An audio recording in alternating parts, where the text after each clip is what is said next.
DR news కు స్వాగతం. Reporter M Durgarao.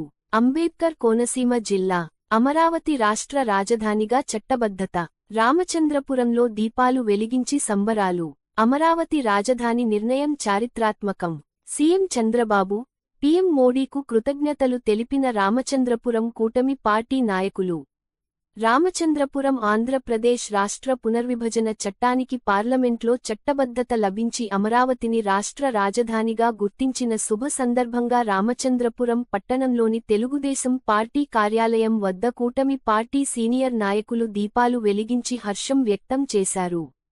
ఈ కార్యక్రమం కూటమి పార్టీ సీనియర్ నాయకులు వాసంశెట్టి సత్యం, పట్టణ టిడిపి ఉపాధ్యక్షులు చందమామ వాసు, సెక్రటరీ కవల నానాజీ ఆధ్వర్యంలో జరిగింది. ఈ సందర్భంగా వారు మాట్లాడుతూ అమరావతిని రాష్ట్ర రాజధానిగా చట్టబద్ధత కల్పించడం రాష్ట్ర ప్రజల ఆకాంక్షలకు న్యాయం చేసినట్లేనని అన్నారు. ఈ నిర్ణయం ఆంధ్రప్రదేశ్ అభివృద్ధికి కీలక మలుపు అవుతుందని పేర్కొన్నారు. అమరావతి బిల్లుకు చట్టబద్ధత కల్పించినందుకు భారత ప్రధాన మంత్రి నరేంద్ర మోదీకి, సీఎం చంద్రబాబుకు, అలాగే సహకరించిన రాజకీయ పార్టీ నాయకులకు కృతజ్ఞతలు తెలిపారు. ఈ శుభ సందర్భంగా నియోజకవర్గంలోని ప్రతి ఇంటిలో దీపాలు వెలిగించి పండుగ వాతావరణంలో సంబరాలు నిర్వహించారు.